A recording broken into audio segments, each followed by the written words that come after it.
Hi, this is Kerby Anderson. You know, each day we take on the tough issues and provide a biblical perspective to them. The topics we cover are wide-ranging: apologetics, theology, prophecy, creation and evolution, intelligent design, marriage, family, child-rearing, the millennial generation, trends in society, politics, economics, business, religious liberty, the Constitution, public policy, foreign policy, military policy, tensions in the Middle East, abortion, homosexuality, pornography, sexual ethics, media, technology, history, and America's godly heritage.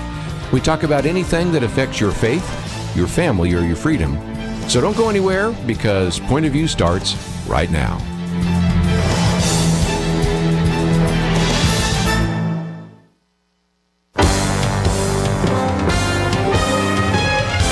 Across America, live. This is Point of View.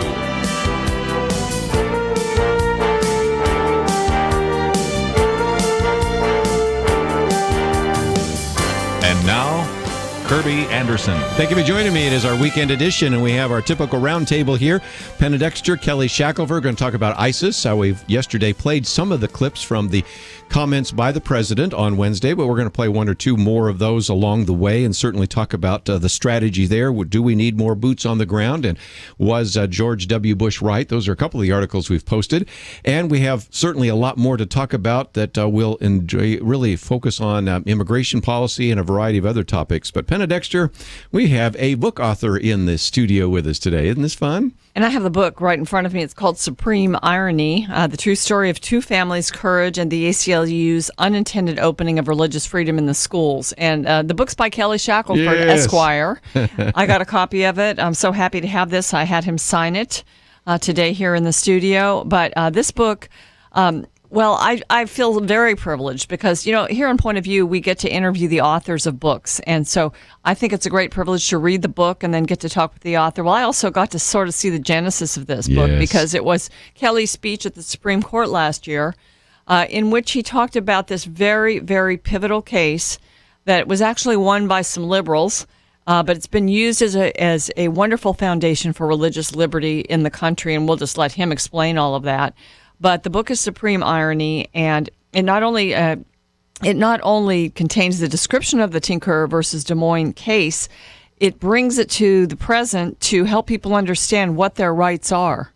And that's the last portion of the book. And Kelly, you can tell people about getting it because it's actually available from the Liberty Institute website, isn't it? Yeah, we have a special deal where people can go on the website. There's a link on pointofview.net, but you can also, right there. if you go to libertyinstitute.org, you'll see it's the first thing, and people can click on it, and they can actually get a free copy. And it, obviously people can make a donation to help defray the cost, but it's available, and people can get it right now if they want to at libertyinstitute.org. You know, it's referred to as the true story of two families, courage, and the ACLU's unintended opening of religious freedom in the schools. And that's why it's called Supreme Irony. But explain the irony a little bit more. We have done this before, but we have new listeners all the time, and I think they would be surprised to hear how the ACLU has provided a landmark case that you at Liberty Institute use quite often. Well, it's a famous case. A lot of people, even that aren't lawyers or whatever, have maybe heard of it, but it's the old case back in the 1960s where some students wore some armbands. Now, what's not known to a lot of people is, and it's fun, I encourage people to read the book, it's a really neat story. I mean, you think, well, okay, these are anti-war people. It's true, they are. They're very religious people. That's what a lot of people don't know. They're sort of Quaker-like in their beliefs. Sure. Their father was a minister.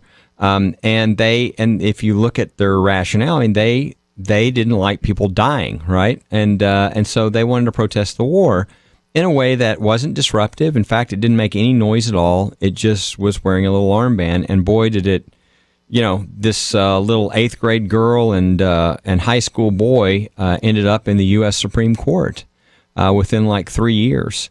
And but what's really ironic, the reason it's called Supreme Irony, is the attorney who took the case was a very liberal, person, way to the left, and actually, and he was sort of pushed to do that by the not the ACLU, but I think it was the Iowa Civil Liberties Union, and his whole purpose was anti-war, anti-military, anti-war, and what he never even thought of is that when people want to express their faith, they do so by expressing, right? Well, this expression of wearing an armband opened up the right of kids to, if you can put an armband on, you can give a Bible to a friend. If you can talk about the war, you can talk about your faith. So it opened up really religious freedom in the public schools, which I'm sure was, would be something that maybe would have given him second thoughts. But it's been, and now, which real irony. I mean, you look at some of the things the ACLU, for instance, has done. The Poway case or Poway, or however you pronounce that, out in California, where you have a student wearing a T-shirt, again, very similar like an armband, right? That said, God says homosexuality is wrong, okay? And he's punished for it. Think that would be something that, if they were being consistent, the ACLU would be fighting? No, they refused to support that student. He had to be supported by Christian lawyers. So it shows a little bit of hypocrisy there. And so it shows that while they were willing to do it for anti-war, they weren't willing to do it when it came to religious speech. But fortunately, free speech is free speech, and that includes sharing the gospel. Now, Penna, you were there, so Kelly won't say this, but I think it was Justice Samuel Alito that said that this was just an outstanding presentation. Well, this was the Supreme Court Historical Society. They have, I don't know if it's quarterly or how often they have these gatherings there, but they'll have a speaker who's a prominent person in the legal field. And so this time it was Kelly and giving this, and there has to be a Supreme Court justice hosting the group. And so it happened to be, and it was Samuel Alito. And I think Kelly sat next to him before standing up to speak. And after he sat down, and he leaned over to Kelly and told him it was the best he'd heard there. And it's been going on for years. So to have that compliment, and it was because, listen, everybody that listens to Point of View knows that Kelly knows how to tell the stories of the people that he and Liberty Institute are defending. And they are, they're compelling stories. And every case is a story.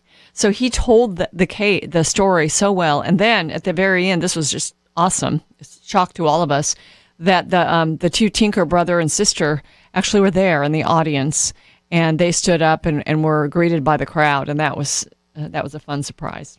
Yeah, it really was. We talked about the case the whole time, but we didn't let on to anybody that, these two children at the time were now in their 60s and were sitting in the courtroom listening. And so at the end, when we said they're actually here and had them stand up, it was a great response from the crowd. It was a full Supreme Court, standing room only. And, it wasn't, it was a wide group. I mean, you had lawyers, you had media, you had liberal, you had conservative, you had everybody. But that's the great thing about these really good cases like this.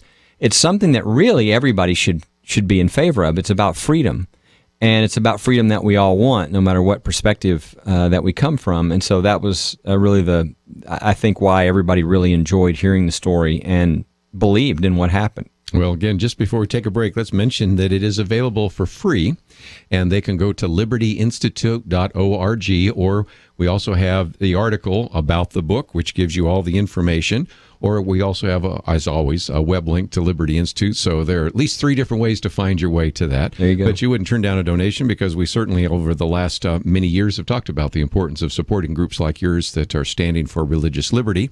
And we talked about you yesterday with former Senator Rick Santorum, because this new film coming out, One Generation Away, you're the lead story. They talk about Mount Soledad. They interview you. We, of course, hear from all sorts of other people like Eric Metaxas and all sorts of articulate individuals, Tim Keller, and we also hear from the other side. So it's another opportunity for you to see a little bit more that Kelly Shackelford is doing, the great work that they do there at Liberty Institute. We come back, we have lots to cover, and if you would like to join our conversation a little bit later, we'll talk with you after we talk with them, right after this.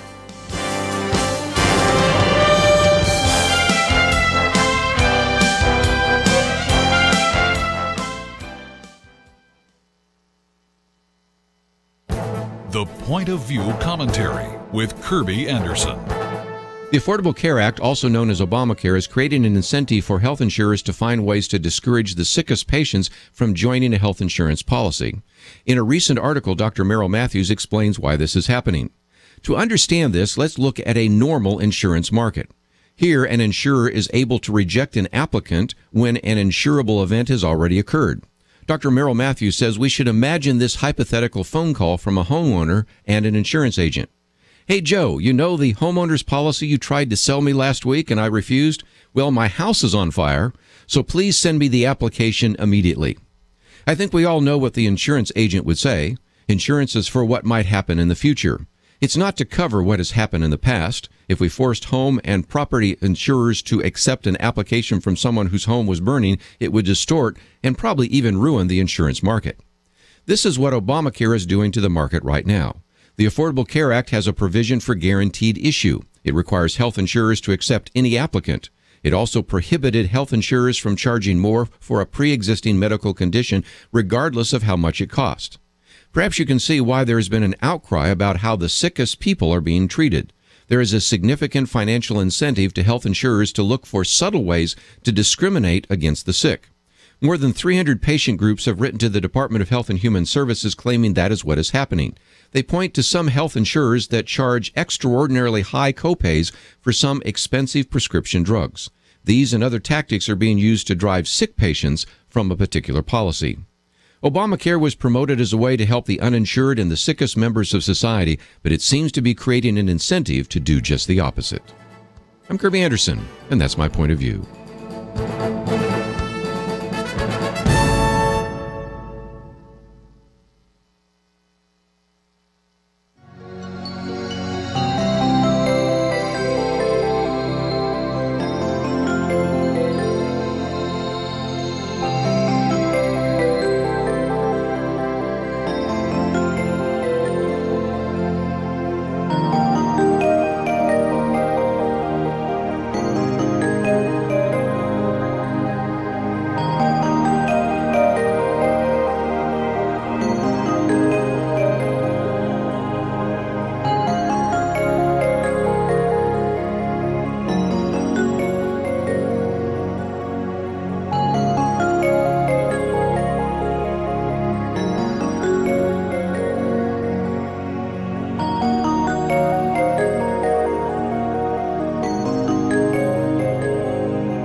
You're listening to Point of View, your listener-supported source for truth. Weekend edition, if you'd like to join our conversation at any point, 1-800-351-1212. Penna, Dexter, Kelly Shackelford. And Kelly, I thought we might talk about a story that involves football. We have talked a little bit about Ray Rice this week and NFL and all that, but this is a little different. And that is Arkansas State is being told that the football team has to remove a Christian cross decal from the back of the football helmets. And this was really to honor an individual that died. It reminds me a little bit of the Mount Soledad cases and those kinds of things. But again, so-called separation of church and state issue. And I know you at Liberty Institute have been paying attention to this one as well. Yeah, this is really disturbing. What happened is you had, I think it was 2 players, if I'm not mistaken, who died before the season. Mm-hmm. They were both very well-known Christians. Mm-hmm. And so what they decided to do was put on their helmet to remember them a cross and had their initials, which is appropriate. If it had been Jewish, maybe they would have had a Jewish symbol, a Star of David with that, but they did a cross. And the Freedom from Religion Foundation unbelievably sent a letter saying you can't have those crosses on their helmets at this, Arkansas school. And, that to me was unbelievable. What was even more unbelievable is when the attorney for Arkansas State said, oh, yeah, even though, as Fox News says, even though they couldn't cite any cases, they said, yeah, they're right, and ordered all the players to take, well, by doing that, they just violated the Constitution. What they were doing already was fine, but when you all of a sudden say, you people who want to put crosses, or express a religious comment, we're going to censor you. Now they did violate the Constitution. So, look, I don't know what's going to happen, but I can tell you one of 2 things is going to be true. either the university or Arkansas State University is going to realize, oops, we made a mistake, and they're going to back off, or they're going to be responsible for numerous violations of the Constitution. And I mean, the way I would put it is they've thrown gasoline all over the place, and any match is all it takes, and they're going to be on fire. So I hope they get their senses. And I know we've reached out to them, and we would love to help them do the right thing. But this is the kind of thing that it's just hard to even believe that an attorney for a university would be this misled and think that what you do when there's religious expression is you take away everybody's right to engage in religious expression. And there's kind of it's not real complicated. The government is not supposed to push religion on us, but the government is also not supposed to restrict people's religion. Hello. That's exactly what they're doing at this point. It almost seems like the default position with these public officials in education. And it's so interesting to look at this because, for once, this wasn't the Freedom from Religion Foundation bringing the case. It was just an attorney who went to a game and saw the crosses on the back. And when he emailed the counsel for the school, Lucinda McDaniel, and complained about this, so she started then forbidding them, wanting the crosses to come off. Or she said, you could cut the bottom of the cross off so it's a plus sign. This is even more offensive. Let's deface it. Let's deface the cross. Those who are expressing their own expression on their own helmets, let's deface that. I mean, can you imagine if they, take something else. I don't know if there's a symbol for Islam, but you can imagine if somebody was carrying an Islam symbol and they said, we're gonna deface it, and then you can use it, or a Star of David, or you name it. It's ridiculous. Now, the other thing is, you read this story, it was originally on FoxNews.com, is, there are people on there that supposedly, like the athletic director and others, who supposedly hate that they have to do this, and they won't allow it. And you wonder, are these people now going to stand up now that they should realize that they do have a right to put a cross on their helmet? They do have if they have a right to put anything else, they have a right to put a cross on their helmet, especially to remember somebody who passed away. I mean, it's outrageous. And you didn't have to wear it. The players who didn't want to wear a cross on their helmet, it was voluntary to wear the cross even. So there's another point. Well, again, I know we'll follow up on that, but again, it was a former player, Mark L. Owens, so it's M.O., and then the equipment manager, Barry Winger, and it was B.W., and so they'll let them have M.O. and B.W., but not have a cross, right? Yeah, that's just amazing. Well, we will continue those, but I just wanted to make everybody's teeth ache. We always like to at least have one of those, and this is another one where you just roll your eyes, right, Kelly? Absolutely. Well, I want to get to Islam and ISIL and ISIS and all of that, and the president did give a speech Wednesday night. We did have a chance to hear it, but there were a couple of questions, and I'd like to go around a round table to get some of your comments. And the first was one that a lot have been talking about. As a matter of fact, if you were receiving our emails today, our show threads had a picture of a cartoon that kind of made this about whether or not ISIL or ISIS is Islamic. Well, let's hear what the president had to say. Cut number 2. Now let's make two things clear. ISIL is not Islamic. No religion condones the killing of innocents, and the vast majority of ISIL's victims have been Muslim. And ISIL is certainly not a state. It was formerly al-Qaeda's affiliate in Iraq and has taken advantage of sectarian strife and Syria's civil war to gain territory on both sides of the Iraq-Syrian border. It is recognized by no government, nor by the people it subjugates. ISIL is a terrorist organization, pure and simple, and it has no vision other than the slaughter of all who stand in its way. Let me just mention that the president refers to it as ISIL, which stands for the Islamic State of Iraq and Levant, which actually is an area of the world, which is the Middle East, and most of us use the phrase ISIS, Islamic State of Iraq and Syria. But Penna, let me come to you first. ISIL is not Islamic. Well, the I thought, stood for Islamic. Maybe I'm missing something here. No, you're not missing anything, and it's the Islamic State, IS, whatever, Syria, Levant, whatever. But if it's not Islamic, why do they impose Sharia law wherever they conquer? That's the question that I think we all ought to be asking. That's a ridiculous statement by the president, but it's also a point that they've tried to make even before the speech. They've tried to lay this, I don't know, misconception out there for people to think that this is it's not a radically religion-inspired movement, but it is. It is. Yes, and again, the point, I see that both President Bush and now President Obama want to try to make sure we're not painting with a broad brush. I understand that. But the point is it is Islamic, and then he says it's not a state. Okay, maybe it's not a state. But Kelly, I'd love to get your comments because words have meaning, and we see an attempt to sort of redefine things in the speech Wednesday night. Yeah, exactly, which, is dishonesty. But it's transparent dishonesty. I mean, that's the thing. Everybody knows. They go. I mean, everybody was like, "What? What did you just say?" And let's look at a few things here. The Islamic State of Iraq and Syria is not Islamic and is not a state. And these acts are bombing and are not acts of war. Okay, that's the other thing they're saying.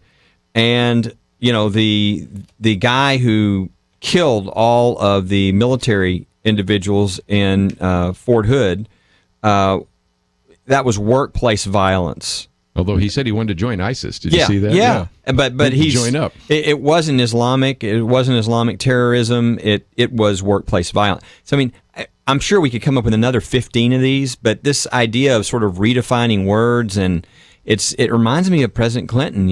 Trying to refine the definition of is, and it's silly. And nobody believes it. And everybody knows the reason they won't call it a war is because it makes what the president's doing unconstitutional, because Congress is the only one that has a right to declare war, and he won't go to Congress first. And so whenever something is convenient, just redefine the word and just say what you want. And, he's gotten away with that for a while. I don't think he gets away with that anymore. I think people are tired of just say what you believe. Do what you're supposed to do. Stop this silliness. But it is an Islamic state. It's an extremist Islamic state, but it's an Islamic state. And when you look at the territory, I think it's hard to say they're not a state. Yeah. I mean, that's a huge chunk of land that they own. 35,000 square miles. I mean, we don't just declare that. I mean, somebody now, some government that we hate and we think are horrible, they're still there. It's not, if I don't believe they're there, then they're not there. They are. It's called postmodern foreign policy. Yeah, it's just really bizarre.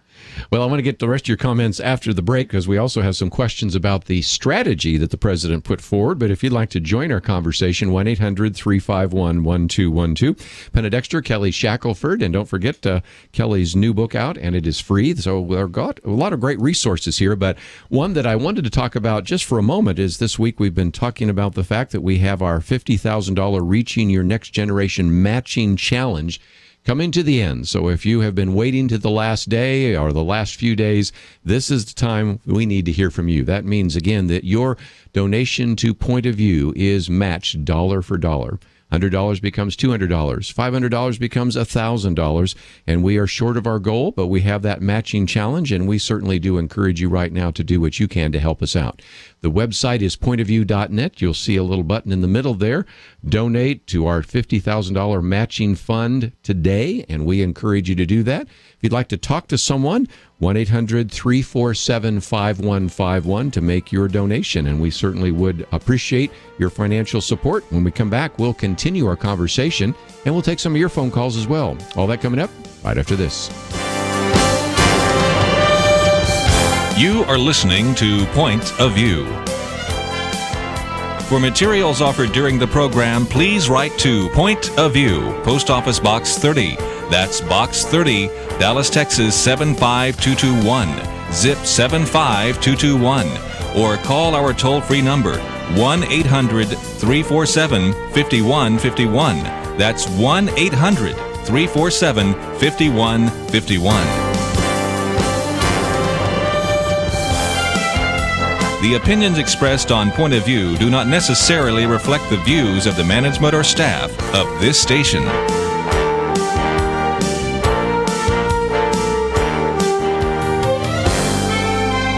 Point of View will continue after this.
You're listening to Point of View.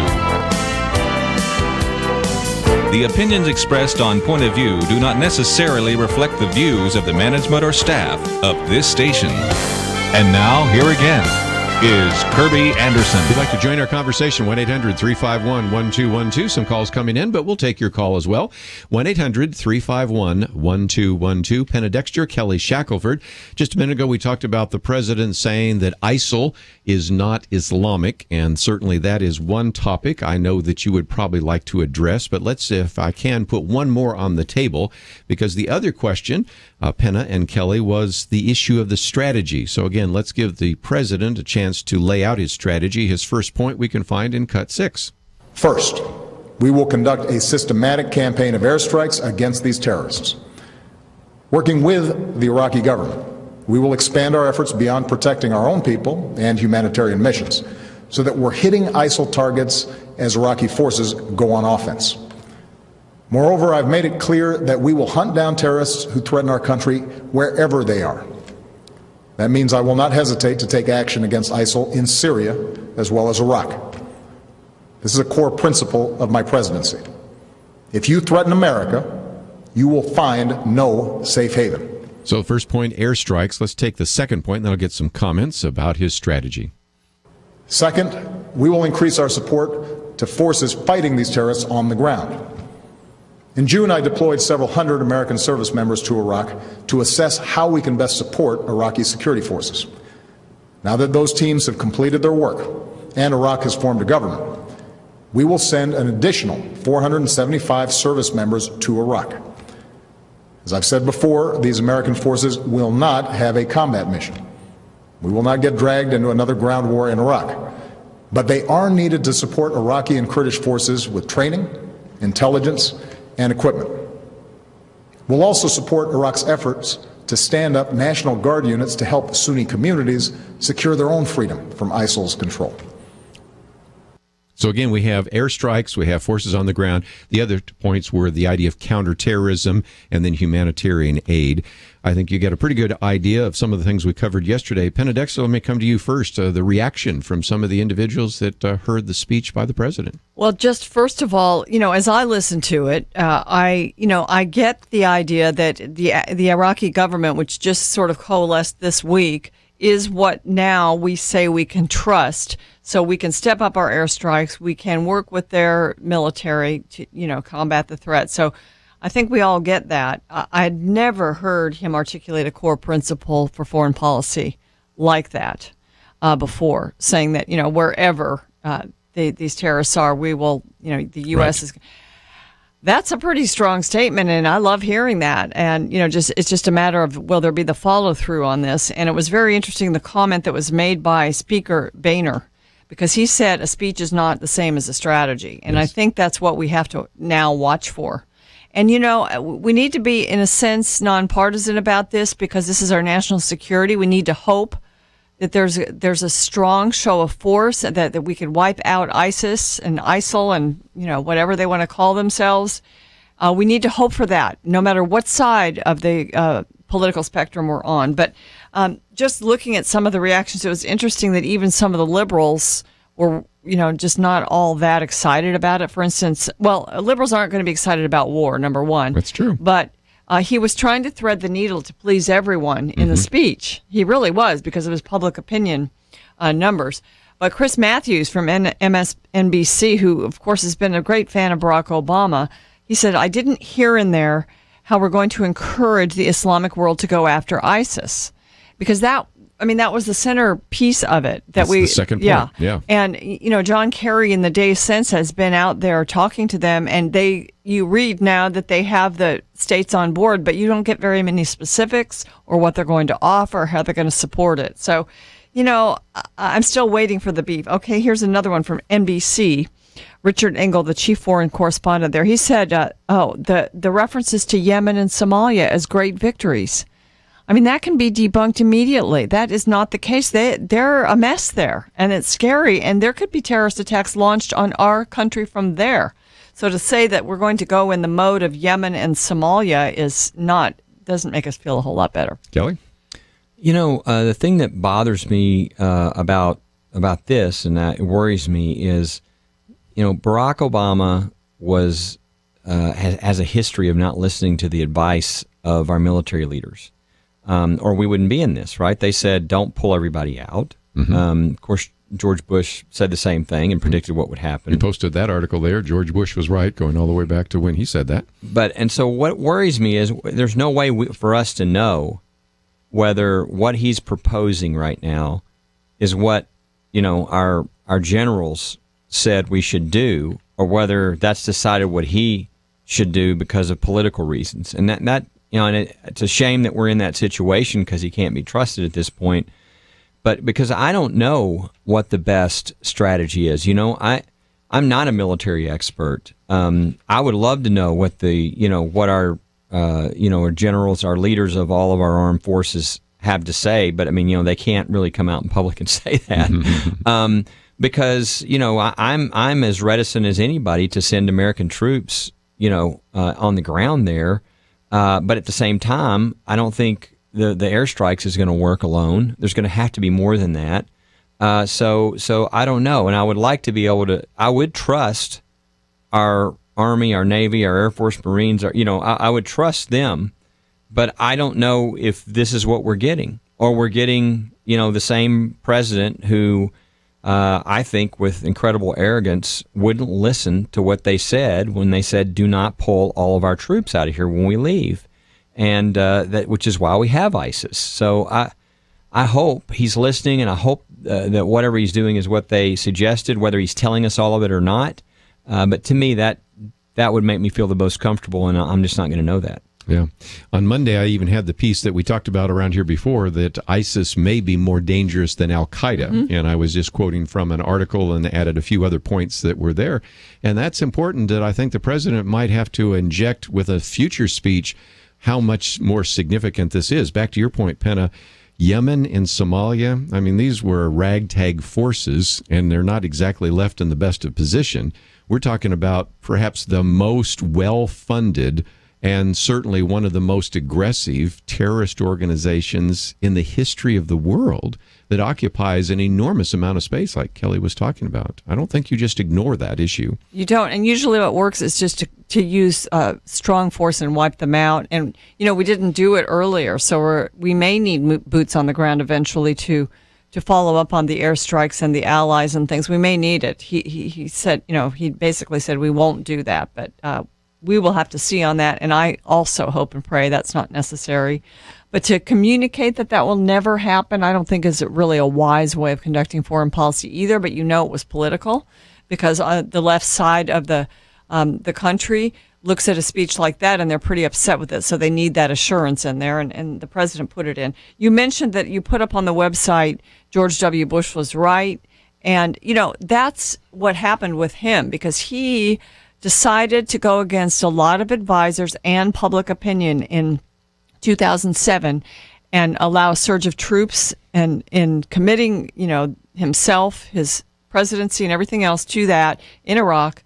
And he stuck with it. And that's what a leader does. When they think something's right, they do it no matter what public opinion is. And then it worked. And he actually left Iraq in a pretty good situation when Barack Obama took over, and Barack Obama, for political reasons, he was elected on pulling us out. He did it, and he squandered tremendous treasure and lives spent on Iraq, unfortunately.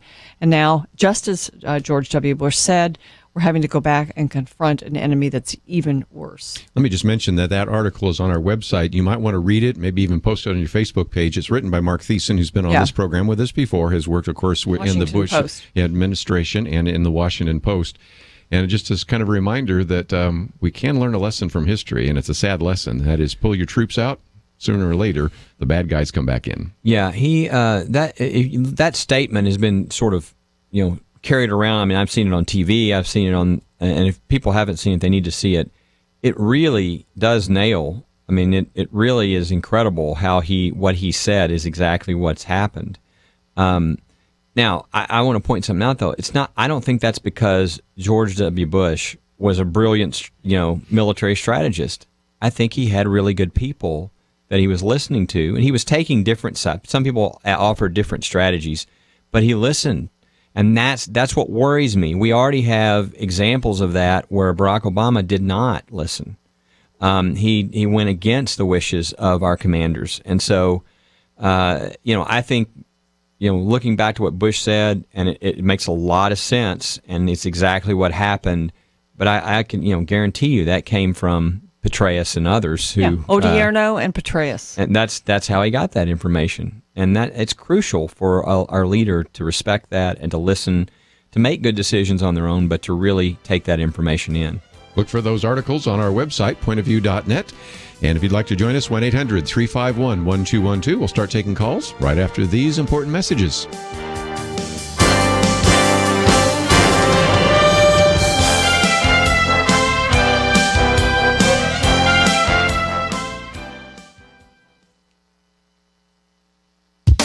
If you think Christians can sit on the sidelines regarding the questions of sexual identity that permeate the culture, think again. Christians simply trying to be winsome, respectable, polite, and to avoid those icky social issues can't.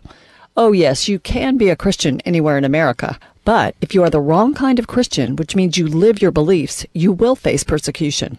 There's a disturbing policy on many college campuses with regard to student groups. Writer Tish Harrison Warren ran smack into it and addressed it at Christianity Today in the September issue. It concerns a period when Tish and her husband were PhD candidates at Vanderbilt University. She writes, "I thought I was an acceptable kind of evangelical. I'm not a fundamentalist. My friends and I enjoy art, alcohol, and cultural engagement. We avoid spiritual cliches and buzzwords. We value authenticity, study, racial reconciliation, and social and environmental justice." In other words, they were avoiding the hot-button social issues. Tish and her friends were trying to be Christians without offending anyone. This worked for a time. Tish Harrison Warren's CT article continues. Then, 2 years ago, the student organization I work for at Vanderbilt University got kicked off campus for being the wrong kind of Christians. The school made the decision to prohibit campus groups from setting their own standards for student leadership. Think of it this way. Under these rules, a Muslim can claim the right to head up the Christian group. A global warming skeptic can run for president of the Earth First group. And a liberal Democrat can seek office in the college Republicans. Belief or doctrine doesn't matter. Only democracy. Tish Harrison Warren was a leader of the Graduate Christian Fellowship, a chapter of InterVarsity. She went to the school's director of religious life and learned that the change came after a Christian fraternity had expelled several students for violating its behavior policy. One of the violations was, unsurprisingly, homosexual behavior. Harrison Warren writes, quote, "The university saw belief systems themselves as suspect. Any belief, particularly those about the authority of Scripture or the Church, could potentially constrain sexual activity or identity." She continues, "Religious organizations were welcome as long as they were malleable, as long as their leaders didn't need to profess anything in particular." In her dealings with other administrators, Tish Harrison Warren saw the word discrimination lobbed like a grenade to end all argument, especially with regard to creedal statements, which, she writes, were allowed, but as an accessory, a historic document, or a suggested guideline. They could not have binding authority to shape or govern the teaching and practices of a campus religious community. Christians in America did not, until recently, have to suffer for adhering to creed, to belief. Now, we cannot, without persecution, take even the most tepid of stands against certain sins. Acceptable, comfortable Christianity does not exist. For Point of View, I'm Penna Dexter.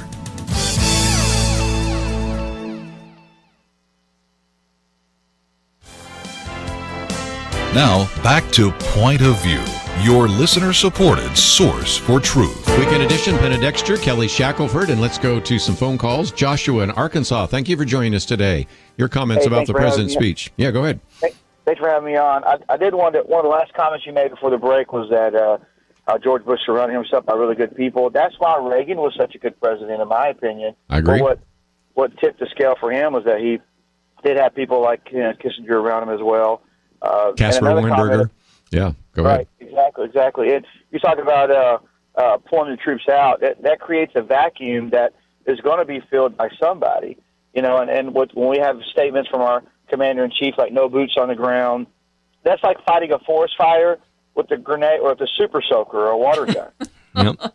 You know, and they say, and he gets up there and really says, "No American threat." And what about our military man that's in Mexico that's been about 6 months in prison. So sad. It doesn't make sense, and I don't want to just keep, lobbing, these facts, but, when you bomb countries from the air, whether or not it's drones or what, that's an act of war. It's not countering, terrorism and things like that. I mean, that's just, PC gone amok. But, when you look at a list of everything that this administration has done, from IRS, NSA, Obamacare, Benghazi, their ties in Muslim Brotherhood, all supporting the Arab Spring, all of this stuff.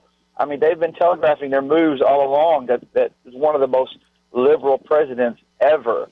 And, I just don't understand why we can't step back and actually call it what it is. It's the ISIS or ISIL, whatever they want to lob out there. I don't know why they keep all these different terms, but it's, the first letter of ISIS is Islam. Islamic, yes. And it's like saying, I'm in Arkansas. It's like saying, hey, why don't you go to Arkansas State University, located in Dallas, Texas? and take your cross off when you're at Arkansas State, by the way.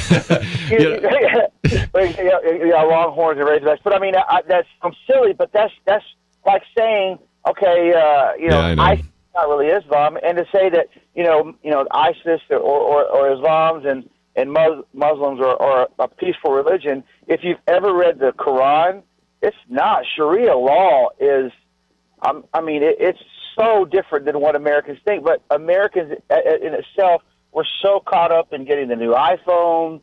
We're so caught up in. I know. We're trying to educate people with all the noise out there. Let me just go around the round table. Joshua, you got some great comments, but Penn, I'd love to hear from you as well. Well, you have these quote-unquote moderate Islamic groups like CARE, the Council on American Islamic Relations, and they were hoping before the speech, and they have encouraged this administration to, and this is a quote from them, to reject ISIS misappropriation of Islamic terms and concepts. So they're trying to separate themselves and run away from that Islamic name that ISIS uses in front of it. It's the most radical type of Islam that causes people to blow themselves up as suicide bombers, to kill people for converting and all of that. That's a radical part of Islam, but it's a big part of it. And it's all, it all falls under the rubric of Islamic. And this is just Islam to the nth degree. I would think so. He mentioned IRS for just a minute. I've got to get Kelly's comment on this, because yesterday you had Representative Kevin Brady, who represents the Woodlands, kind of near Houston, and he is doing a presentation and then hearing from the head of the IRS, who at one point said, he asked something about, don't you obey the law? And the head of the IRS said, well, we obey the law whenever we can. And there was a laughter in the entire committee room, where Kevin Brady came back, Representative Brady came back and said, I would hope that you would obey the law all of the time. And Kelly, I don't know if that was necessarily a slip of the tongue either. It was a Freudian slip. It's, what the natural comment would have been, is there something you need to tell us? I mean, that's what I would have asked. What is this? Please tell me what you're talking about when you can't. Yeah. Is that when, you destroy your emails? Because now we have more and more emails that are just disappearing, isn't it? And they're all coincidental, all about this case. And I do want to come back to one of the things Joshua mentioned. When Obama says we'll never, do something, you should never say that as a commander-in-chief. That's like saying, we're going to beat you and we're going to have both hands tied behind our back. Even if you're going to, you don't tell them that. You shouldn't tie your hands behind your back in the first place. You should do what you need to do based upon what's best for that situation. But let's say you can't use one of your arms. You don't announce it.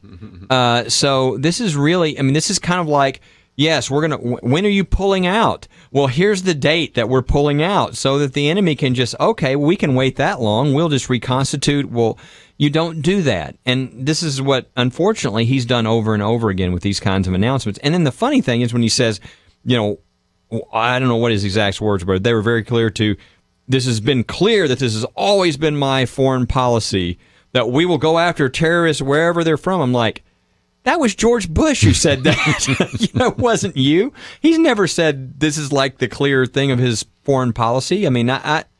It'd be fascinating to know if he ever said that before. I guess they could find it in some speech somewhere, but that has not been his approach. His approach has been when Islamic terrorists attack, he refuses to say they're Islamic terrorists. It's workplace violence, it's whatever. And then when an extreme Islamic state forms in Iraq and Syria and has a huge swath of land, he says they're non-Islamic and not a state. That's what he does instead. For those that watch the speech, I sometimes wondered if they switched teleprompters, because all of a sudden at the very end there, it was only a 13-minute speech, but Penna, you probably noticed that about the last 5 minutes, it sounded like a speech given by Ronald Reagan, written by Peggy Noonan. And of course, that part about no safe haven, I was wondering, I've not heard you say these things. He switched gears and got very general at the end of the speech, too. Just used that opportunity, apparently, to do that. They were scared to death of their poll numbers. Yes. They are dropping, and in 2 months we're having congressional elections. So this president, it was very much a political speech, and I think the jury's out whether he'll follow up on all of it. Some of it he will. I think they'll bomb more, and I'm not sure what else they'll do. I just hope that the bombing can scare these guys, but I have my doubts. I do have my doubts, too. We need to take a break, but when we come back, we'll take some more phone calls. I apologize for some of you that are waiting. If you just wait a little bit longer, we'll give you a chance to comment on this. And in the second hour today, I thought I'd do something that might be intriguing.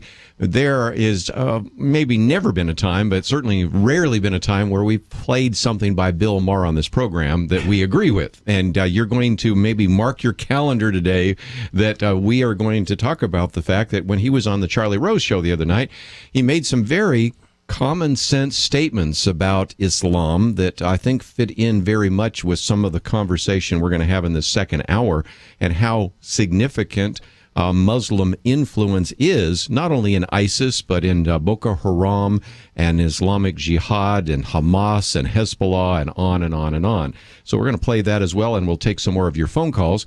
Just before we take a break, though, one of the things we've been focusing on this week is the fact that we really want to reach the next generation. Here's how you can help us do so.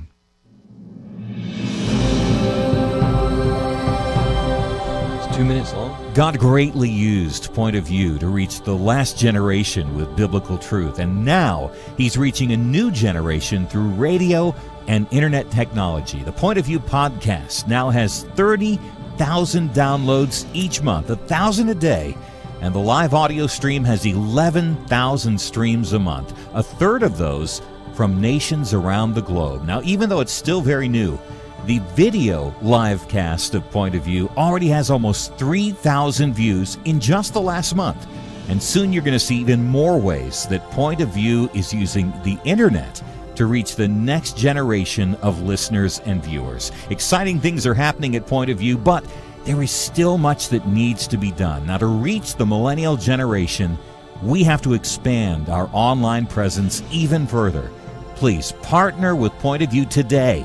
Through your financial support, help restore Christ in our culture. Your gift today will be matched dollar for dollar through our $50,000 Reaching the Next Generation Matching Challenge. Please take a moment right now. Give your online gift at pointofview.net or call us on our toll-free line 800-347-5151. This opportunity expires September 15th. That's coming right up, so do not hesitate. Go to pointofview.net, make your online donation, or call us today at 800-347-5151. Again, great opportunity for you to participate, so we encourage you to visit our website, pointofview.net. Don't forget Kelly's new books there as well, and we'll come back with more right after this. Across the nation, this is Point of View. For materials offered during the broadcast, please write to Point of View, Post Office Box 30. That's Box 30, Dallas, Texas 75221. Zip 75221. Or call our toll-free number 1-800-347-5151. Point of View will continue after this. Point of View is produced by Point of View Ministries and is supported by your generous tax-deductible contributions. I just thank God for y'all. I listen to you every day, truly. I wanted to thank y'all for everything you do each day to inform Christian families and our community about the things we can do, and just the way you're so informative. I listen to you daily and love you guys and appreciate you so much. God bless you, Kerby, for keeping this show so on track and for the decades of wonderful help to this nation that Point of View has been. We're all big fans of your work, and we pray that God will just prosper it. As a Christian, over the years that I've followed this program, I am constantly challenged to be on guard and to evaluate what's going on. And if for no other reason, to protect the caliber and the truth of your programming, I need to participate and to back your program financially to ensure that the truth stays out there for people to hear, to view, and to be a part of.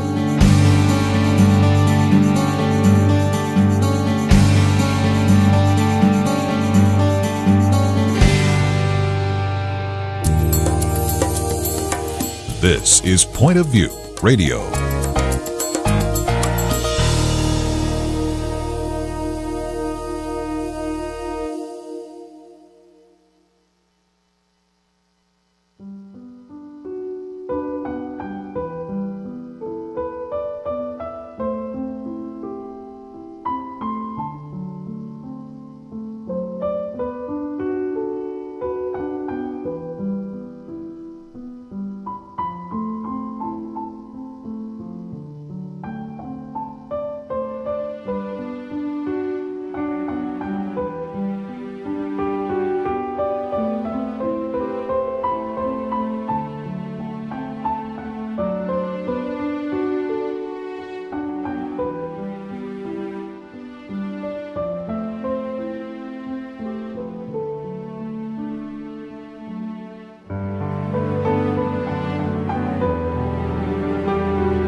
Hi, this is Kerby Anderson. You know, each day we take on the tough issues and provide a biblical perspective to them. The topics we cover are wide-ranging.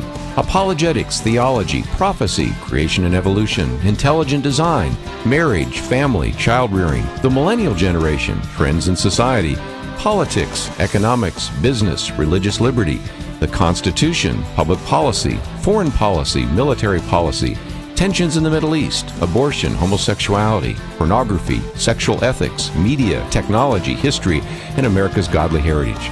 We talk about anything that affects your faith, your family, or your freedom. So don't go anywhere, because Point of View continues right now.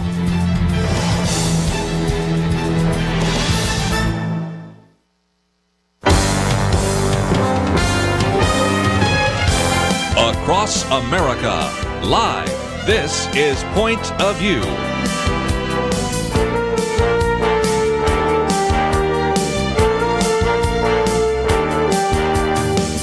And now, Kerby Anderson. Second hour, if you'd like to join us, 1-800-351-1212. Penna, Dexter, Kelly, Shackelford.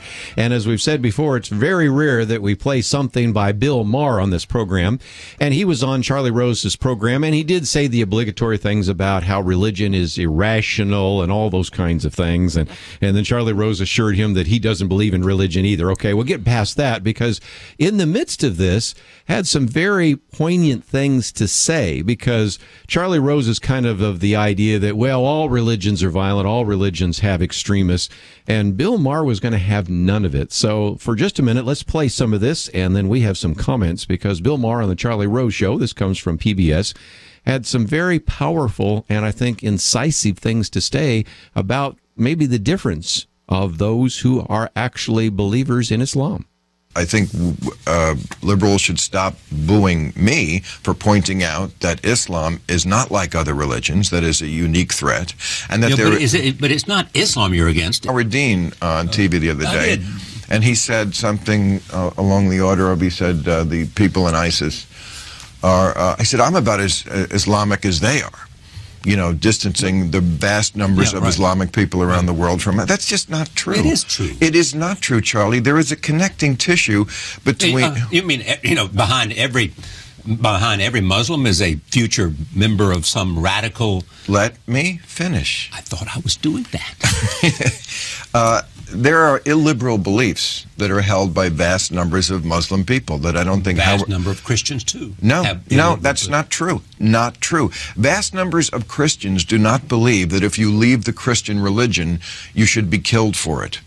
Vast numbers of Christians do not treat women as second-class citizens. Vast numbers of Christians I agree with that. Do not believe that if you draw a picture of Jesus Christ, you should get killed for it.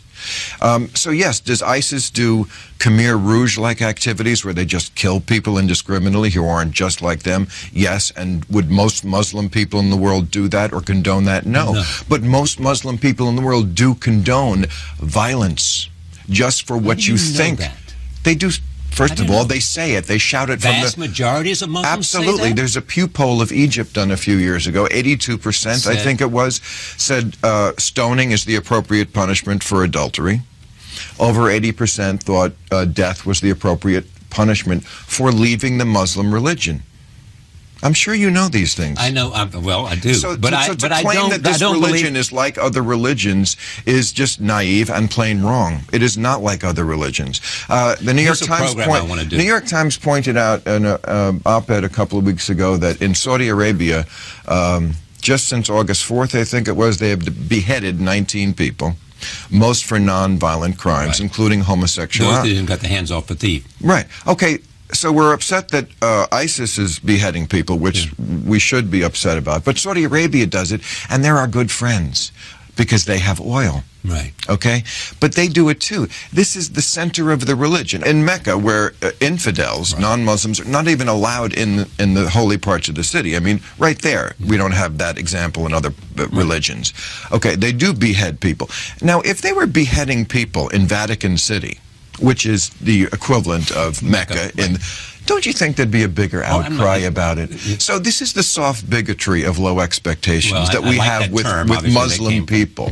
When they do crazy things and believe crazy things, somehow it's just not talked about nearly as much. I do believe that that what we see with ISIS is not representative of. As I said, connecting tissue. It's not representative of the Islamic religion. Again, I don't think the Quran teaches them to do this kind of thing. Well, you're wrong about that. The Quran absolutely has on every page stuff that's horrible about how the infidel should be treated. As Ayaan Hirsi Ali points out, she says, can we really say... Well, and she would know better than either one of us. She said, can we really say that women are treated equally in the Muslim world? I mean, their testimony in court is very often counted as half. They need permission to leave the house. They're doing things like making them wear burqas, and I hear liberals say things like, well, they want to. They want to. They've been brainwashed. You know, they don't want... It's like saying a streetwalker wants to do that. So again, I give you just a little bit of a sense. Did you get the counterpoint there? I mean, Bill Maher keep coming back to it, and of course Charlie Rose. Oh no, that's not in the Quran. Yes, it is in the Quran. All religions do that. No, if you draw a picture of Jesus Christ, somebody's not going to try to behead you. I mean, there were some pretty interesting comments there. I loved it. You know, you have to study these things when you are in the media, and you're always getting bombarded with it. And so I'm glad Bill Maher did. He was able to be honest here. Very interesting when you look back to the speech from President Obama, and he tried to make that point that, well, ISIL is not Islamic. And, you know, he's just trying to separate those two somehow. And he said most of their victims are Muslim. And I love the point that Gary Bauer made about this, because he said, yes, because they're insufficiently Muslim is the reason that they are killed by groups like ISIL, because they are not adhering to the letter of the law that's, interpreted by those clerics in the Quran. So that was a very interesting exchange there. I hope that gets a lot more play, and I'm glad that it is today. Yeah, and again, I mean, what you would expect with this, if, again, Islam was a peaceful religion, is all the peaceful Islamic people all throughout the Middle East and all the world would be denouncing this, and America wouldn't have to do anything. They would be doing it, yes. You know what? They've got some money. They could actually afford to do something about it. They could take care of this, but they won't. And in most countries, the reason they won't is because a significant number of their citizens agree with ISIS. That's the point, yeah. And so, so you can't have it both ways. You can't sit back and really do nothing about something that, they're destroying our religion because that's not what our religion's about. You can't say that and then do nothing about it sit back because many of your own citizens believe exactly like that. Run the numbers for just a minute. When I've asked people, how many people do you think support ISIS? And even the lowest number I've ever received was 0.5%. Okay, 0.5% of 1.6 billion Muslims in the world is 8 million people that would believe what ISIS believes and would do that. 8 million is larger than all the armies in the world. Just think about that for a minute. And if you're taking the 0.5%, now if we quote from Bill Maher, just use Egypt as an example, 82% pretty much agree that you should stone people for adultery. 80% believe that death is an appropriate punishment. I think it gives you an idea that this is not only the true believers, but the others that would accept the actions of the true believers is a much greater threat than the president has really suggested. Yes, it's huge. It's a huge number. I mean, it's like you say, 0.5% would be big. Where it's much, much, much, much, much larger than that. Take the smallest percentage, and still you're talking about 8 million true believers. That's larger than all of the armies in the world.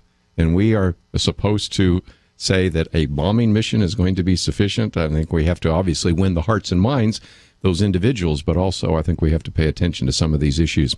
Anyway, I thought you'd enjoy hearing from Bill Maher. It's not too often you're going to hear Bill Maher quoted here in a positive way, but nevertheless, I think his interchange there with Charlie Rose was significant.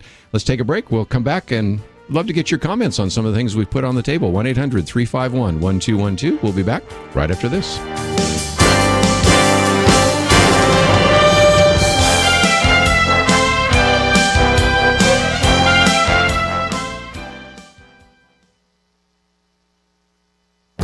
The Point of View Commentary with Kerby Anderson. The Affordable Care Act, also known as Obamacare, is creating an incentive for health insurers to find ways to discourage the sickest patients from joining a health insurance policy. In a recent article, Dr. Merrill Matthews explains why this is happening. To understand this, let's look at a normal insurance market. Here, an insurer is able to reject an applicant when an insurable event has already occurred. Dr. Merrill Matthews says we should imagine this hypothetical phone call from a homeowner and an insurance agent. Hey, Joe, you know the homeowner's policy you tried to sell me last week and I refused? Well, my house is on fire, so please send me the application immediately. I think we all know what the insurance agent would say. Insurance is for what might happen in the future.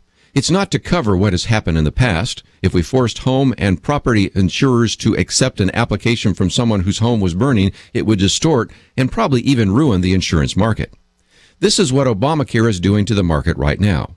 The Affordable Care Act has a provision for guaranteed issue. It requires health insurers to accept any applicant. It also prohibited health insurers from charging more for a pre-existing medical condition, regardless of how much it cost.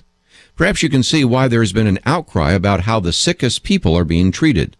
There is a significant financial incentive to health insurers to look for subtle ways to discriminate against the sick. More than 300 patient groups have written to the Department of Health and Human Services claiming that is what is happening. They point to some health insurers that charge extraordinarily high copays for some expensive prescription drugs. These and other tactics are being used to drive sick patients from a particular policy.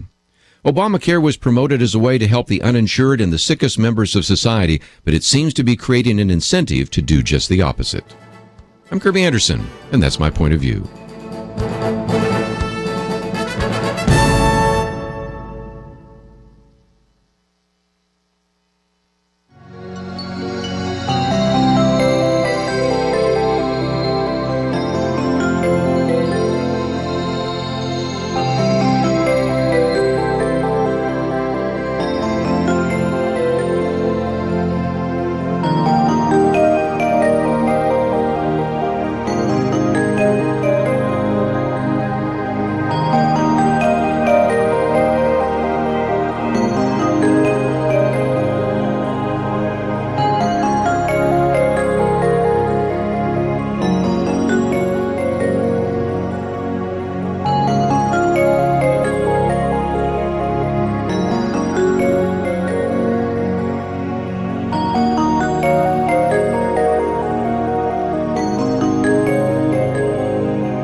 You're listening to Point of View, your listener-supported source for truth. Weekend edition, if you'd like to join us, 1-800-351-1212. Penna, Dexter, Kelly, Shackelford. And one of the things we talk about so often is Kelly, certainly, first of all, let's talk about his book one more time. Some of you might have just tuned in and said, wait a minute, I heard you mention Kelly's book. So we do need to talk about Kelly's book, but then we want to talk about Penna's commentary. But the book is Supreme Irony, and I know that people kind of tune in and tune out. And if you didn't hear the first part of our program here, Penna, why don't you do the honors again, because Kelly has put together a book that is the speech, essentially, that he gave at front of the Supreme Court, plus some additional information. And I wanted all of our listeners to know that they can get a free copy of it. Well, I think this ought to whet people's appetite, and that is that it's the story of two families' courage and the ACLU's unintended opening of religious freedom in the schools. And that is a part of history. And Kelly tells it in the book, Supreme Irony. It's a story of a very famous Supreme Court case that's actually provided precedent for Liberty's work. And so it's called Supreme Irony, and you can get it for free, right, Kelly? Yeah, you can go to libertyinstitute.org and get it. At pointofview.net, I know has a link to it as well, but it's real easy. It's the very first. If you go to libertyinstitute.org, it's the very first thing on the website, and it's something that I think everybody will enjoy. It's really fascinating. The story is great story. It really is to learn about the families who were involved. And here it is. It's a crucial case right now for those who believe in religious freedom, and very few people know the history. Is one of the reasons you wrote it because you saw that Tinker versus Des Moines decision might actually be threatened of being overturned at some point? Yeah, there's sort of an attempt by some who don't, understand what they're doing really, to get rid of it. Sort of this unholy alliance of people who are left wing and don't like religious speech, and people who are right wing and think, well, these kids shouldn't have any rights, and so you add those together, and it's like, well, let's destroy Tinker. Let's destroy the right of any student at school in a non-disruptive way to have a right to free speech or free exercise of their religion. The truth is, these cases are never about some unruly student against the school, some out-of-control student, because you can't bring the lawsuit unless your parents are on with you. So what these cases always end up being about is some school or some area that says, well, we don't like your family's beliefs, and so we're going to punish your child when they express them. And, whether it's just like we had 10 days ago when the student said, bless you, when somebody sneezed, yes, or whether it's, wearing a silent armband because they disagree with the war. And so these cases are really about the right of families to express their beliefs in a respectful way without the government being able to take away those rights. And so it's a very important story in the history of our country. I might just mention that there's another reason for people to get a copy of this, not to also learn about the story, but as I understand it, you have a summary here of the religious rights in public schools. Can you pray or mention God at a graduation? Can you share your faith with friends at school? Can you bring your faith into Christmas and holiday or winter events? Can you read the Bible in school, and on and on? So there are just some great resources that will be helpful as a practical manual for our listeners as well. Yeah, absolutely. At the back, we have a list of what are the rights of students in the public schools, and it lays all those out, and so people can get answers to that as well. Well, so lots of great resources available in that one book, and a number of appendices, and again, the presentation you gave before the Supreme Court Historical Society, and it is available. Simply go to libertyinstitute.org or the article section or the web link. There are 3 different ways you can find it. So I would hope you would get a copy. And even though you're making it available for free, I'll tell our listeners they ought to do something to help defray some of the cost. Yeah. Hope a lot of people read it. I think so, too. Penna, I was going to come to your commentary, and one of the other things we do so often is Penna does a weekly commentary, and it is in our blog section. And this week it is entitled Acceptable Christianity, and it's based upon an article that was written in Christianity Today. But I think this story would be very helpful, again, as we talk about student rights, in this case, on university campuses. The writer is Tish Harrison Warren, and I just, it really caught my eye because she talked about how she was in a graduate program at Vanderbilt University. She's on the campus there. She's trying to be a Christian, but kind of more in that social justice arena of Christianity, where you don't, at least the way I interpret it, you don't really take a stand on those hot button social issues like abortion or same-sex marriage. You're kind of trying to, be all things to all people. And she freely admits that's what she was doing there, and it just didn't work.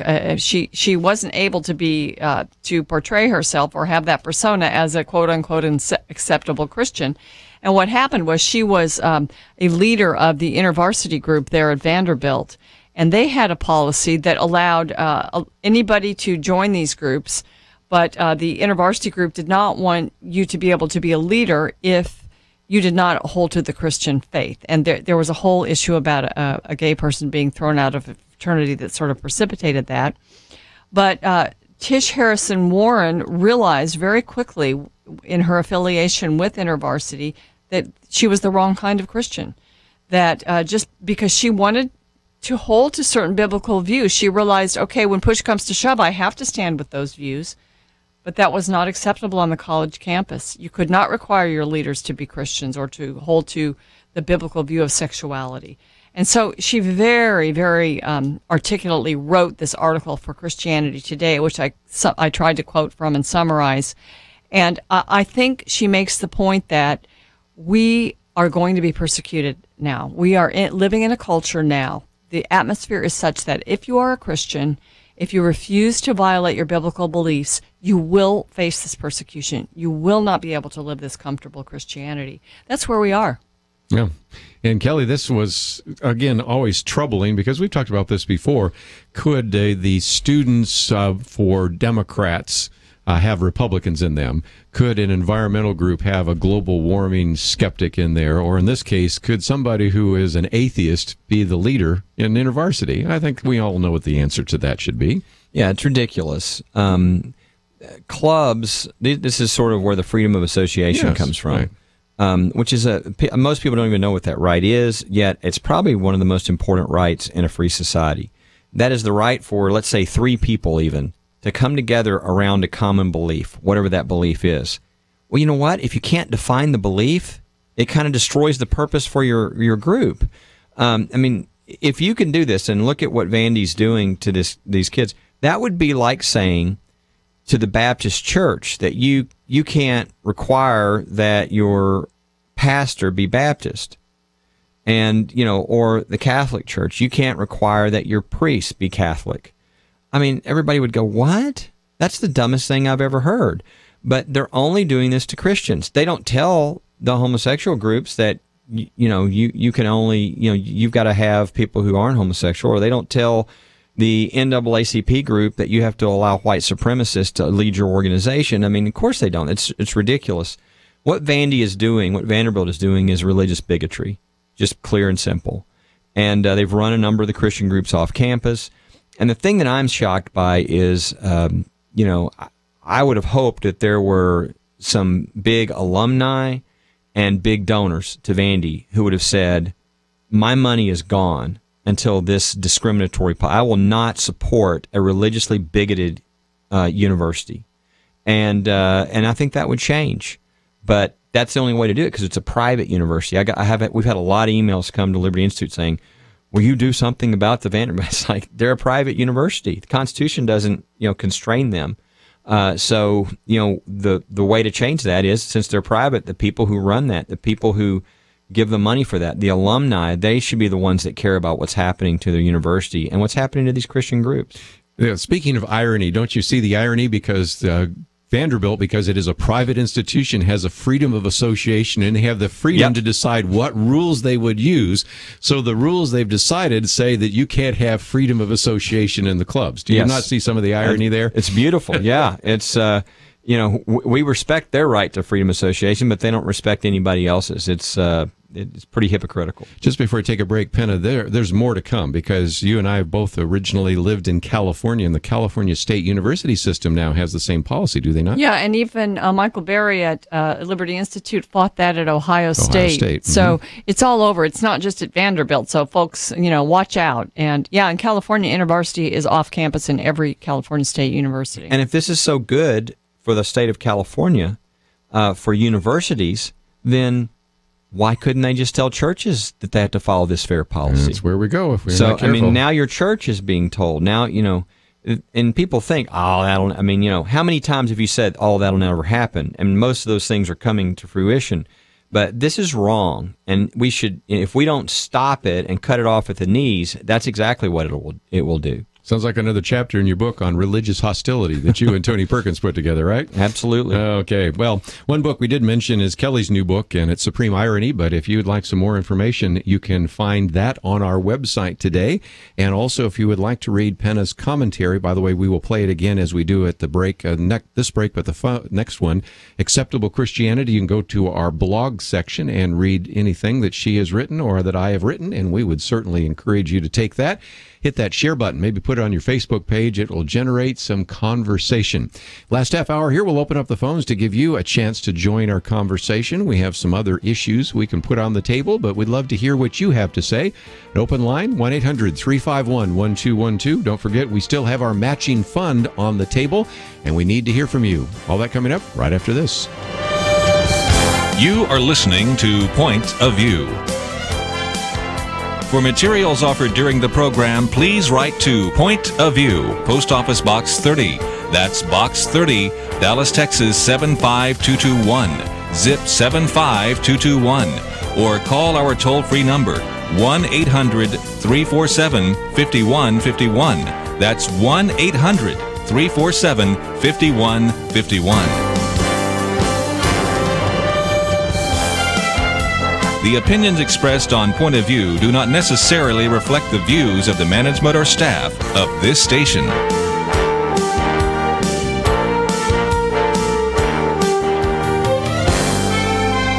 Point of View will continue after this.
are listening to Point of View.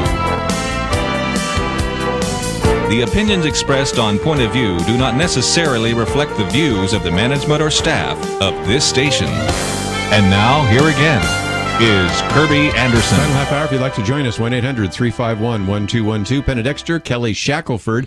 And I wanted to put another issue on the table. I wrote about this just a few days ago, questions for same-sex marriage. And it came from our friend Ryan Anderson. You both know him, and he's at the Heritage Foundation. But it has been interesting that we've seen judge after judge overturn the traditional marriage, although just recently we had one judge in Louisiana actually stand up for the law. What a concept, you know. Got to get that guy out real fast, you know.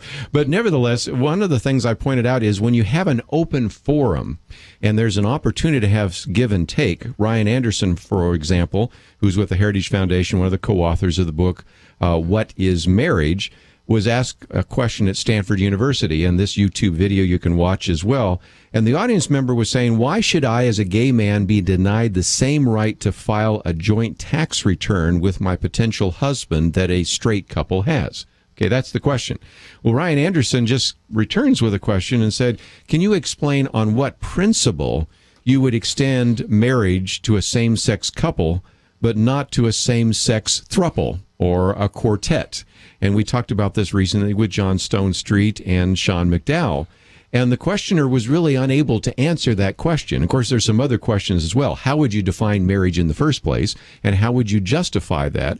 And it's been interesting that while you've seen these liberal judges in some of these courtrooms right now overturning traditional marriage, whenever there's an open debate, there are a lot of questions that the proponents of same-sex marriage really don't want to answer. That's true. I don't know if you have that that particular YouTube video posted or not, but it's very interesting for people to watch because you watched Ryan Anderson throw the question back at him multiple times Ryan does it in a very polite way. Very much so.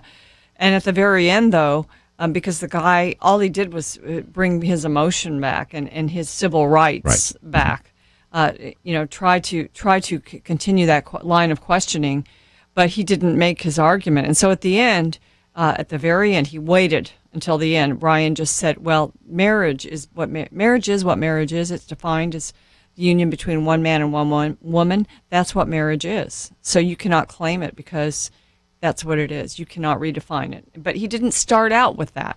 He just continued throwing the question back in this guy's face. I thought it was very effective way to do it. And I think it was, Kelly can talk more about the argument, but it was instructive in demeanor. And I've seen Ryan on many shows, and I've seen him face tremendous hostility, and he maintains a very calm demeanor, and he doesn't really argue. He throws back a question, and then he answers it. Finally, in the end, he answers it because really the answer is marriage is marriage. Marriage is the union between one man and one woman. It's natural marriage. You can't change that law of nature. You can't change what it is. It predates our laws. And people that try to are just, they're bringing in something new that isn't marriage.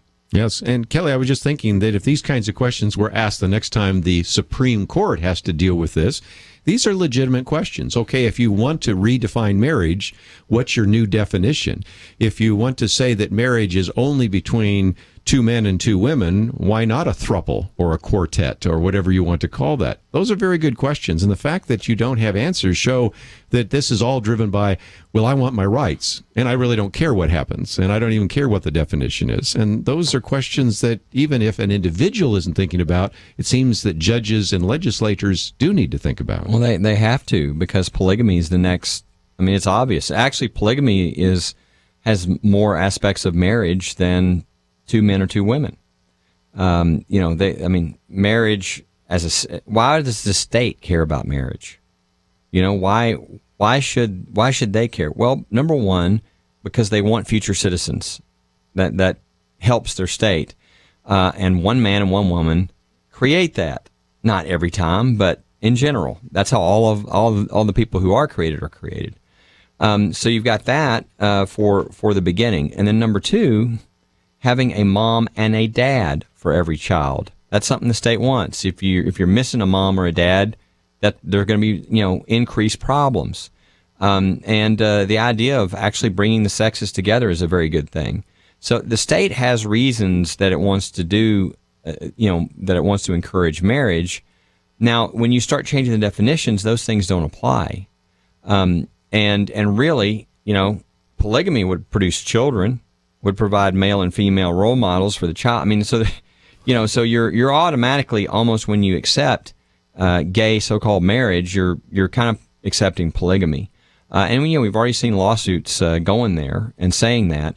But I mean, that's the question that nobody's been asking is, okay, if you're saying it's now 2 men or 2 women, what is your new definition? Because the old definition was 1 man and 1 woman because of the complementary nature of the sexes. So if you're saying and so the reason it was 1 and 1 because it took 1 of each, yes. Right? And so now if it's 2 men, there's no reason for it to be limited to 2. And so you're into polyamory, you're into all kinds of things. And it's just whatever people want to make it. And I've never heard anybody give a limiting principle outside of God's definition. I've never heard anybody give a limiting principle that makes any sense. The best they can come up with is love and commitment, but that can be 8 people. That certainly could be. When we had John Stonestreet on and Sean McDowell, John Stonestreet, one of the people that participates in the Breakpoint commentary, and of course Sean McDowell, the son of Josh McDowell. I mean, Sean McDowell says you can make it really simple. That is, sex gives you babies. The government and society needs babies. And we know that babies raised in a traditional family with a father and mother is the best way to raise those babies. Now, that's an overly simplistic argument, but it's a pretty compelling one. And it's, again, an illustration of the fact that we have a whole generation now willing to redefine marriage, but they won't tell us what that definition is. And in my commentary, I quote from G.K. Chesterton, who said, "Don't ever take a fence down until you know the reason it was put up." We know why there was a fence called traditional marriage, and if you're going to tear it down, you need to at least know why it was there. What was the public purpose of marriage? And more importantly, I think you need to answer the question, what it looks like if you change the definition. Yeah, and also this whole idea of sexuality now being injected into the church and into our definition of marriage, because when we had an idea of exclusive sexuality within marriage, we were able to kind of have this societal sort of argument for marriage. But now these 2 men that are married and want children, I mean, there's no possibility for them to do that without injecting extramarital sexuality out into it. So, we've already torn down too many moral walls to make the best argument, except for that one, and that is to ask back and throw it back in their face. Ask that question, how would you define it? Some people will use, when they do it, when they're asked, they'll say, well, 2. 2 is a good limiting argument. Let's use the argument 2. But then they say, well, we can be parents. You can't have it both ways. Yeah, certainly. This was all about what the judges are doing, but I thought just before we take a break, and I'll take some of these phone calls, we have some judges today that are deciding whether or not this abortion law in the state of Texas needs to go forward. And again, Kelly, you can speak to this because you know the Fifth Circuit Court, but here we had individuals that sat down over a long period of time, which gave national prominence to Wendy Davis, who's running for governor, on whether or not we should require the abortion clinics to have the same surgical facilities as any other outpatient clinic, that the doctor should have admitting privileges at a local hospital in case something goes wrong. And then all we have is one liberal judge saying, nope, can't have that. So now it's going before the Fifth Circuit Court to see whether or not those very common sense regulations can actually be implemented. And if they do, a fairly significant number of abortion clinics in the state of Texas will close down by the weekend. Yes, it's, it's, and the stay part, really doesn't tell you a lot about what's going to necessarily happen in the case. They could stay the application of the law until they figure it out, because then it might be hard to redo if they go the opposite way. But, the problem with this is, let's start with, I thought the argument was that we didn't want any back alley abortions. And yet when that argument is addressed and they say, let's make sure that they have the same medical standards as any other surgical procedure that you would go through, that's a violation now. It's a violation to have a doctor with, with admitted privileges and a place that has the same kind of standards that every other surgical center has to meet. So it's just bizarre, number one. But the reason that this is so mixed up is, read your Constitution. Find this so-called right to abortion in your Constitution. Yeah. It's not in there, okay? It's not covered, and therefore it is an issue that is left to the states. And so you could actually have the law be one way in one state and one way in the next, because it's something that the founders didn't put in the Constitution. So when you start with a whole area of law that's just made up by judges, it's hard to figure out what it is. So that's the mess we find ourselves in. Let's take a break. We'll take some phone calls. 1-800-351-1212. We'll take a few phone calls before we end the program, right after these messages.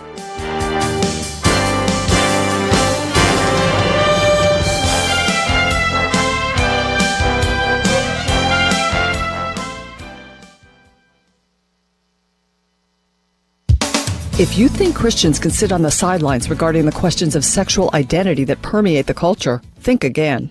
Christians simply trying to be winsome, respectable, polite, and to avoid those icky social issues can't. Oh yes, you can be a Christian anywhere in America, but if you are the wrong kind of Christian, which means you live your beliefs, you will face persecution. There's a disturbing policy on many college campuses with regard to student groups. Writer Tish Harrison Warren ran smack into it and addressed it at Christianity Today in the September issue. It concerns a period when Tish and her husband were PhD candidates at Vanderbilt University. She writes, "I thought I was an acceptable kind of evangelical. I'm not a fundamentalist. My friends and I enjoy art, alcohol, and cultural engagement. We avoid spiritual cliches and buzzwords. We value authenticity, study, racial reconciliation, and social and environmental justice." In other words, they were avoiding the hot-button social issues. Tish and her friends were trying to be Christians without offending anyone. This worked for a time. Tish Harrison Warren's CT article continues. Then, 2 years ago, the student organization I work for at Vanderbilt University got kicked off campus for being the wrong kind of Christians. The school made the decision to prohibit campus groups from setting their own standards for student leadership. Think of it this way. Under these rules, a Muslim can claim the right to head up the Christian group. A global warming skeptic can run for president of the Earth First group. And a liberal Democrat can seek office in the college Republicans. Belief or doctrine doesn't matter, only democracy. Tish Harrison Warren was a leader of the Graduate Christian Fellowship, a chapter of InterVarsity. She went to the school's director of religious life and learned that the change came after a Christian fraternity had expelled several students for violating its behavior policy. One of the violations was, unsurprisingly, homosexual behavior. Harrison Warren writes, quote, "The university saw belief systems themselves as suspect. Any belief, particularly those about the authority of Scripture or the church, could potentially constrain sexual activity or identity." She continues, "Religious organizations were welcome as long as they were malleable, as long as their leaders didn't need to profess anything in particular." In her dealings with other administrators, Tish Harrison Warren saw the word discrimination lobbed like a grenade to end all argument, especially with regard to creedal statements, which, she writes, were allowed, but as an accessory, a historic document, or a suggested guideline. They could not have binding authority to shape or govern the teaching and practices of a campus religious community. Christians in America did not, until recently, have to suffer for adhering to creed, to belief. Now, we cannot, without persecution, take even the most tepid of stands against certain sins. Acceptable, comfortable Christianity does not exist. For Point of View, I'm Penna Dexter.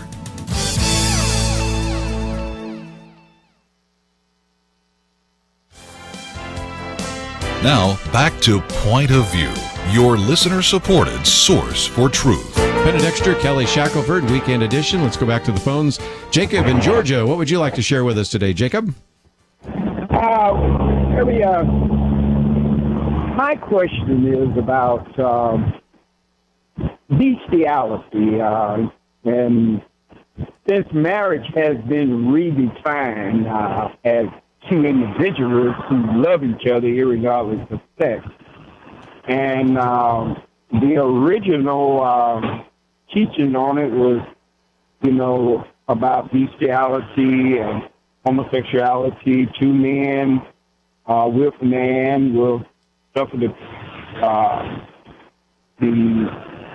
Sure. We're having a little trouble hearing you, but I think your point is making that's another argument for it, I suppose? Yeah, and it's the same punishment for two men who was engaged in sex, and the same two women engaged, and a man with a beast or a woman with a beast. The same punishment was there for each one of them. Yeah, back in Leviticus. I just had a little trouble with the line. Yeah. But let's think about this, because you see this kind of degradation right now, and that's a helpful argument, because sometimes what you will have are individuals that will say, well, in Leviticus 18 and Leviticus 20, it says, homosexuality is an abomination, but that's Old Testament, it doesn't apply. Well, in that same passage, you have things about bestiality and incest and all the rest. And unfortunately, some people say, yeah, maybe that we should open those up too. But most people still have a consensus against those. Yeah, most people say, wait a minute, that's in the same category. So for people that want to just throw all that out and say anybody has a right to be involved sexually with anything or anybody, that's where this kind of leads. And again, one of the concerns that people have is every argument right now for same-sex marriage is an argument for, like you said, Kelly, polygamy. As a matter of fact, you could make a better argument for polygamy because at least you're producing children in a family, in a situation in that intact family union, even if you had more than one wife.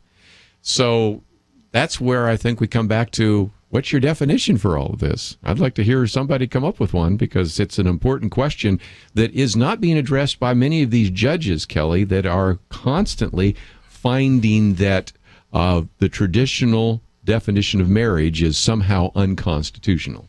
Yeah, it's and the reason those things are all the same punishment and they're in Leviticus is because they're all things that are outside of God's intended creative purpose for why there is male and female and why there is sexuality. And so they all, no matter how outrageous those different things are, they're all a misuse of it. And that there are consequences when those kind of things happen. So, yeah, it's. I think we're living in a time right now where there's plenty of judges who want to be culturally correct, kind of be hip with the times. Yes. And right now, that is in those circles, in the elite circles, it's, well, you've got to believe that marriage is a man and a woman and a woman. Whereas reality, it should be none of the judge's business. It's not in the Constitution. Okay, it's not mentioned in the Constitution. It should be left up to public policy for that to be debated in the states about what is the definition of marriage and why should this definition. But unfortunately, just like the abortion issue, it's now been taken over by the courts.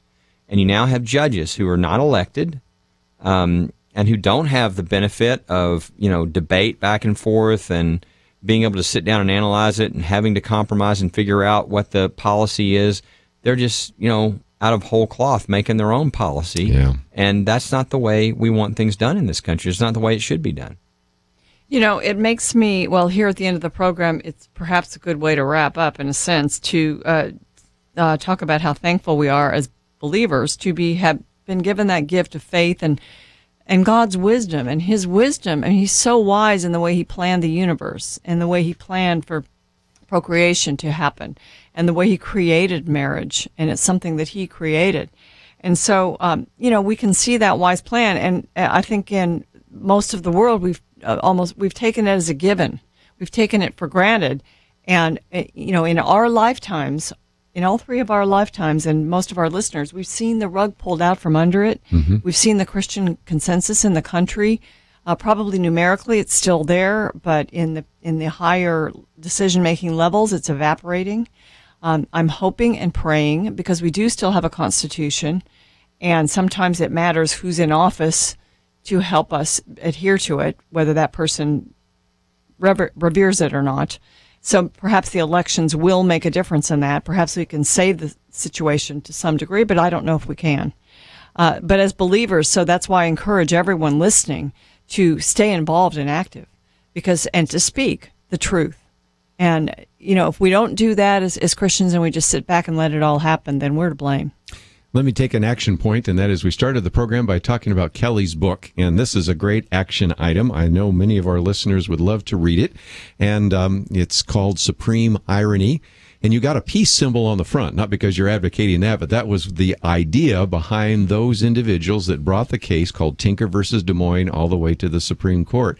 So let's one more time just talk about how people can support you at Liberty Institute and how they can get a copy of the book. Yeah, and it's not, I don't know if you recognize it, but it's not just a peace symbol. It's an armband. It's the peace symbol. Yep. That's what they actually wore. Right. So there's essentially a picture of the armband that they wore. People can get it by going to libertyinstitute.org, libertyinstitute.org.